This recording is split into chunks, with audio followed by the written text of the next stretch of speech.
Akkam jirtan dhaggeeffattoota keenya alaamanaan sa'aanamaan horaa baay'aadha isiniin jecha mooraa guutaa isiniin jecha har'a seenaa gooticha Oromoo qabsaa'aa akkasumas aartistii akkasumas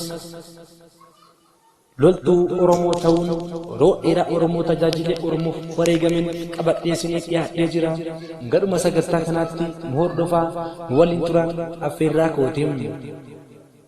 Seenaan isiniif qabadhee dhufe seenaa jabaa Oromoo artist Eebbisaa Addunyaa yoo ta'u, gadhuma sagantaa kanaatti ammas darbeebuun nu hordofan isiniin jedhamu. Dhalli namaa lafa kanarratti haga jiraatutti ni dhalataa, ni guddataa, ni du'aama. Hanga dhalatee amma du'a isaatti garuu seenaa garaagaraa dabarsaama. Eebbisaa Addunyaa weellisaa beekamaa fi qabsaawaa mirga Oromootiin. Kan inni ittiin beekamu keessaa tokko weellisaa kan gootummaa faarsuu fi eeggarsa sabaa olaanaaf dhaabbata Oromoon hiree isaa ofiin akka murteeffatu qabsaa'uu qabuuniin. Eebbisaan humna poolisii federaalaatiin gaafa gayya 27/996tti mana isa Finfinnee jiru keessatti ajjeefame. Eebbisaan kan dhalate naannoo Oromiyaa Wallagga Lixaa magaalaa Dambidolloo keessatti. Eebbisaan maatii isaaf ilma hangafa yoo ta'u, obboleeyyan dhiiraa 2 fi durbaa 3 qaba. Eebbisaan nama kennaa qabuu fi dargaggeessa kabajamaa ture. Mana barumsa sadarkaa tokkoffaa mana barumsa oliiqaa Dingilitti kan barate yoo ta'u, barumsa sadarkaa lammaffaa ammoo mana barumsa sadarkaa lammaffaa Qeellamitti barate. Eebbisaan mata biyyoolessaaf gadi waan darbeef yuunivarsiitii galee barachuuf qophaa'aa ture. Bara 1991 too Eebbisaan Ramaddii yuunivarsiitii eeggachaa jiru lolli ABO Abuutii yookiin TPLF fi Addawaayii yookiin EPLF mootummaa Dargii kuffisanii magaalaa Eebbisaan keessa jiraatu Dambidolloo keessatti ABO'n buufata waraanaa guddaa dhaabee. Bara sana Eebbisaan haalli jireenyaa uummata Oromoo gabrummaa ta'uusaa waan hubateef akkasumas barbaachisummaa Oromoo hiree isaa ofiif murteeffachuu qabu waan itti amaneef kanaaf qabsaa'uu jecha dhaqee ABO'tti makameen. Eebbisaan jalqaba akka dabballeetti kan leenji'e yoo ta'u, dandeettii addaa waan agarsiiseef uffata ABO kan Dambidolloo keessatti leenjisaa dabballoota ta'ee muudameen. Dandeettii waraanaa qofa osoo hin taane Eebbisaan dandeettii sirbaas ni qaba ture. Kennaa muuziqaa sagalee isaa qabu bukkeetti meeshaalee muuziqaa baay'ees ni taphata ture. Sababa kanaaf Eebbisaan osoo ABO'tti makamee aadaa, weellee fi eenyummaa Oromoo mul'isuu irratti nama gahee guddaa taphateedha. Bara 1991 fi 1992 mootummaa isaa Eebbisaan Oromiyaa keessaa naannoo adda addaa yookaan kibba lixaa, giddugaleessa, dhihaa fi deemee weellisaa ture. Boonni inni sirbaa aadaa yoo ta'an, ergaa isaanii garuu kan warraaqsaa yookiin riivuleeshinii kakaasan turaniim. Eebbisaan sirboota isaatiin suucaa uummata Oromoo irra ga'u ifatti baasee kan ibsu yoo ta'u, karaa ittiin Oromoon mirga isaa gaafatuu fi falmatus ni ibsa ture.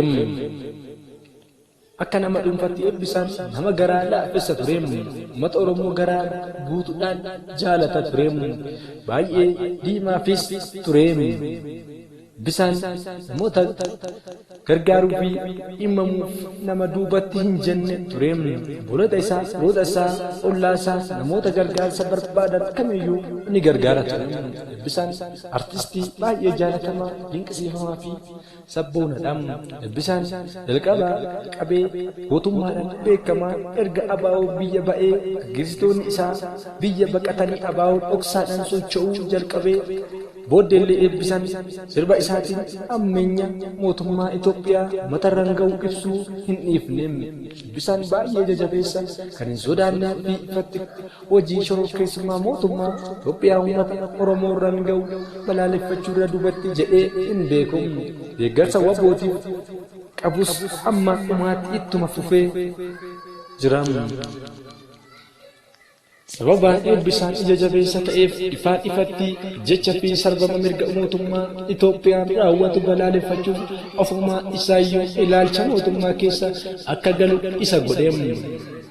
akka Oromiyaan sappoortii Group Press Release number 70 jedhutti nama umurii 26 kan ta'e Hiriyaan Eebbisaa mootummaan akka isaan hordofaa fi to'achaa akka jiru bareenu.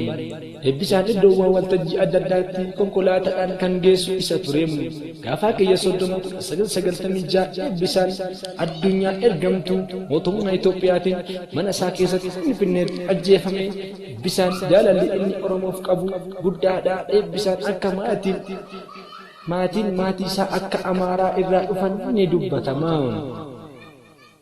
haa ta'uutii akka gabaasa Oromiyaan Support Press Release number 14 kan onkololeessa 1996tti weellisaa sabboonaa Oromoo Eebbisaa Addunyaa Hiriyaansaa xinnaan waayyeessaa ergamtuu humna nageenya mootummaa Itoophiyaatiin gaafa ga'ee 1996tti ajjeefame.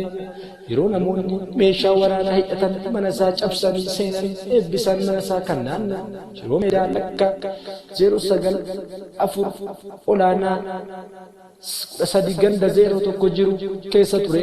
Manni isaa kun kaaba imbaasii Ameerikaa kan Finfinneetti argamam. Namoonni ijaan argan akka jedhanitti reeffi mana keessa harkifamee konkolaataadhaan laandiroowarii kan lakkoofsa eeyyama mootummaa qabuutti yookiin government reliance plate fe'amee. Argamtoonni mootummaa warri isaan ajjeesan jalqaba namoonni kana karaarra akka sokkan godhaniimu. Namoonni dhukaasa qawwee dhaga'anii manaa gadi ba'an ilaalaa gara manaatti akka ol deebi'an ajajamaniimu. Reeffi isaanii guyyaa itti aanu hospitaala Minilik kutaa reeffaa keessa argamee erga Eebbisaan ajjeefame maatiin Eebbisaa rukuttaa mootummaa keessa galaniimu. Ergamtoota adda waabii yookaan dhaabbata dimokiraatawaa uummata Oromoo kan Dambidollootti hacuuccaa fi miidhaan baay'eetu isaanirra ga'ee obboleessi isaas Ashannaa fi ergamtoota wayyaanee fi raadiyootiin si'a baay'ee hidhamee jira.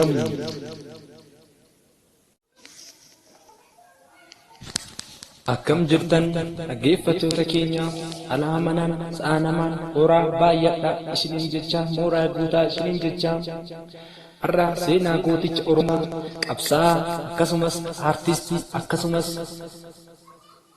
loltuu Oromoo ta'uun yeroo dheeraa Oromoo tajaajilee Oromoof wareegameen qabadhee isiniif dhiyaatee jira. Gadhuma sagantaa kanaatti nu hordofaa nu waliin turan affeerraa kootiin. Seenaan isiniif qabadhee dhufe seenaa jabaa Oromoo aartist Eebbisaa Addunyaa yoo ta'u gadhuma sagantaa kanaatti ammas darbeebuun nu hordofan isiniin jedhamu. Dhalli namaa lafa kanarratti haga jiraatutti ni dhalataa, ni guddataa, ni du'aama. Hanga dhalatee amma du'a isaatti garuu seenaa garaagaraa dabarsaa. Eebbisaa Addunyaa weellisaa beekamaa fi qabsaa'aa mirga Oromootiin. Kan inni ittiin beekamu keessaa tokko weellisaa kan gootummaa faarsuu fi eegasa sabaa olaanaaf dhaabbata Oromoon hiree isaa ofiin akka murteeffatu qabsaa'uu qabuuniin. Eebbisaan humna poolisii federaalaatiin gaafa guyyaa 27/9/96tti mana isa Finfinnee jiru keessatti ajjeefame. Eebbisaan kan dhalate naannoo Oromiyaa Wallagga Lixaa magaalaa Dambidolloo keessatti. Eebbisaan maatii isaaf ilma hangafa yoo ta'u obboleeyyan dhiiraa 2 fi durbaa 3 qaba. Eebbisaan nama kennaa qabuu fi dargaggeessa kabajamaa tureen mana barumsa sadarkaa tokkoffaa mana barumsa olii Qaadingilitti kan barate yoo ta'u barumsa sadarkaa lammaffaa ammoo mana barumsa sadarkaa lammaffaa Qeellamitti barateen. Eebbisaan mata biyyoolessaaf